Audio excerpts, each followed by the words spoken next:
ladies, welcome back. This is video number 2. Video number 2, I'm Barbara Chapman with WOW Women of Word Ministry, and this is Cowgirls Get Going for God. In addition to that, in March or April of 2010, today is April the 7th, tomorrow, May the 7th, I'm sorry, tomorrow's Mother's Day. I hope you all have a blessed Mother's Day. And again, we're going to jump right into, this is video number 2, Barbara Chapman, Hondo, Texas, www.wow-womenofword.com. My blessing is Carrie Flores. She is in a ministry of Parkinson's disease, and we'll be sharing more about that in the future. Her website is www.floreschapman.net. She's my blessing. Hi, Carrie. I love you bunches. I'm looking forward to seeing you and just counting the days down, about 16 days. So we'll jump right in there. This is video number 2. And this is Discipleship Program 2010 on the Doctrine of Man, and this lesson is titled The Spirit that God gave us. How does your spirit respond to life's daily issues?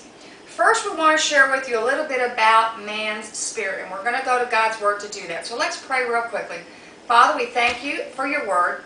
We pray that you would speak through these scriptures. I pray that you would clear my mind, and that I would speak and share only what you want me to, and not to be thinking about anything else. We pray that you clear the minds that are listening today, that you would minister to them, you would give them grace, you would give them peace, you would help them to receive your word and keep coming back to go through this lesson. And we just give you praise in Jesus' name. Amen. All right, ladies. The first scripture, if you've got your Bibles, this is my King James Bible here. I like the NIV version, which you've heard. And then also, you know, if you're following along, that I use the Believer's Bible Commentary a whole lot. And there's going to be some places in here, and it'll tell you, go to Believer's Bible Commentary, page such and such. And you can print this out. Every study I have, you go to the website, www.wow-womenofword, print it out, come back, turn on the video. And the thing that's so neat about technology is you can back it up and come back and just go. It's just awesome.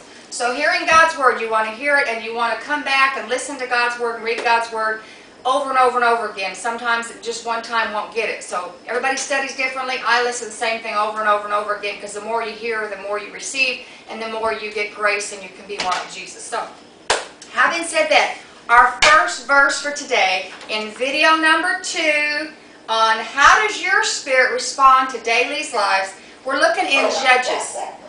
And excuse me, you know I'm in my home, my dogs are barking, Wayne's probably coming home, so I won't be doing a whole lot of these this morning. But this is video number 2, Judges 11:29. Judges 11:29, that's in the Old Testament. It says, at that time the Spirit of the Lord came upon Jephthah. So we're talking about the Spirit of the Lord here. This is not our spirit, we're talking about the Spirit of the Lord came upon a prophet. So God's Holy Spirit will come upon you. Now when you get saved and you ask Jesus to come in your heart and save you, you receive the Trinity, the Father, the Son, and the Holy Spirit. Now, being filled with the Holy Spirit, there's 2 different things we're talking about. We're not going to get into that today. I'm hoping that someday God will give me the liberty to share with you about being filled with the Holy Spirit and walking in on the gifts of the Holy Spirit. But that's not today. So today we're talking about Judges 11:29, and the Spirit of the Lord came upon the prophet in the Old Testament. And in 2 Kings 2:9 it says, when they came to the other side, Elijah said to Elisha, tell me, what can I do for you before I am taken away? And Elisha replied, please let me inherit a double share of your spirit and become your successor. I really appreciate that, because talking about wanting to receive someone's spirit, the spirit, not their spirit, but the anointing and the spirit that God put on that person, that ministry, I'm going to share with you, bring that down to where it makes more sense, is my friend Susie Thompson. Okay, she's at home in heaven with Jesus now. She went home February the 13th, 2006, I believe, and she was my mentor, my best friend. She was awesome. I have never met anybody in my whole life that was probably as close to Jesus as she was. I mean, she loved him. It was just all over her. Everybody loved her. You would just be drawn to this woman. And she was awesome. And she was ready to go home and be with Jesus. And she's up there now shouting on the streets of glory. And she's some of the reason why I'm here today. And at one point, I remember this scripture where Elisha wanted a spirit. He wanted what Elijah had, which was from God. And he wanted that anointing. And we won't go into all of that, but you can read in 2 Kings 2-9 in chapter 2. It'll tell you about that.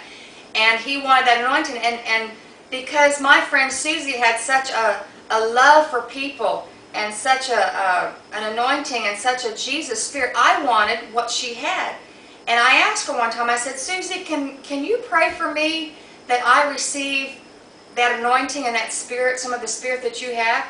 And she said, sure. So we didn't do it at that conversation, but in church one day, I was back in the pews, and she was up front, sitting on the front like she does with pastor, because we're a pastor of our church. And I felt like it was time for me to go and ask for her to, lay hands, lay hands and pray that her spirit, God would use some of her spirit in my life.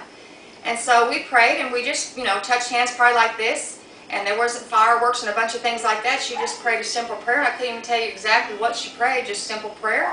And we prayed that, God would use the spirit that was in her would come through and be a part of my life.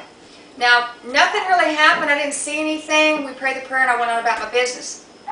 And about probably, I think when she prayed that, it was, I don't know, I lose track of time, but probably about 6 months later, she went on to be with Jesus. And after she went on to be with Jesus, about 3 days after she was gone, I woke up around 3 o'clock in the morning, and I felt like the Holy Spirit, Jesus, God had told me to go read Psalms 32. So I thought, okay, I don't know what it is. I got up and I read Psalms 32.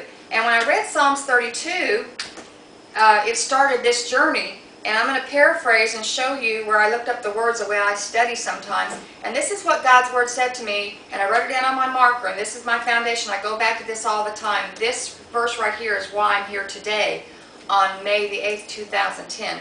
And in Psalms 32:8 it says, and this is what God was speaking to me through His Word, He said, and I will instruct you, I will build and give you knowledge, precise, clear orders, and I will teach you and guide your studies and impart knowledge. And I will show you the way you're to go. I will counsel you and show you the way to go and give you a plan of action, and I'll watch over you. So that's what God has been doing all along since that time. And at that time also, I felt like just in my heart that I saw her, and at that time again, we just kind of, I saw her eyes and I saw her hands and her ears, and it's kind of like at that point again, in my heart, in a vision, in my dream, I felt like I saw Susie, and again, it was a visual contact where I again was praying and we were touching hands, and she was imparting what she had from Jesus in me. Now, a lot of you may not understand that, and I wasn't planning on sharing that this morning, but that's where we're at about the spirit of man. But if you don't understand it and you don't agree with this, that's fine. You won't be coming back. And you know what? You need to find someone that speaks to you and teaches you, and you can grow with God and bless you, and I pray that you'll do that. And if you understand this and you want to hang in there, hang with me and we'll get into this. But I'm just sharing my heart where all this started. And this man was wanting an impartation of that spirit, the spirit that was God in that person. It was an awesome thing. And I believe today with all my heart that a part of where I'm at is some of the spirit is an impartation from my best friend, my mentor. Now, since she's been gone, I praise God, He finally gave me someone else. I've never met her. Her name is Beth Jones. And she's an awesome woman of God. Her and her husband pastor a church in Kalamazoo, Michigan. And I've got all of her tapes and all of her videos and her teaching books. And that's who I listen to all the time. And that's who ministers and feeds and encourages me. And that's what's so neat, because you don't have to have a person right in front of you. You get in God's Word, and this is where you're going to get it all. This is where you grow, and this is where you become like Him, and you draw your strength. That's my heart, is sharing with you the goal, the foundation, everything that I do. The bottom line of everything that I share with you is just to get you into God's Word, to get you to hear what God has to say for you. Not so much everything I'm saying, but listen, if nothing else, ladies, go get in God's Word, open it up, and ask Him to speak to you and impart His Word into your heart and grow in Jesus. It's all from here. Men and women will be gracious. You need the fellowship. That's where it helps a whole lot. But it's all from right here. And then, like I said, the mentor I have now, never met her. I'll probably see her in Jesus. And she's a blessing to me. And you can go to bethjones.org and you can see her video. She's very visual, on go. She's awesome, awesome. So I promote her, and I'm hoping someday I'll probably teach one of her classes, which is Get a Grip on the Basics. Again, I listen to it all the time. It's so simple, and I like things that are simple where everyone can understand it. So I'm going to run out of time on video too here before even getting in the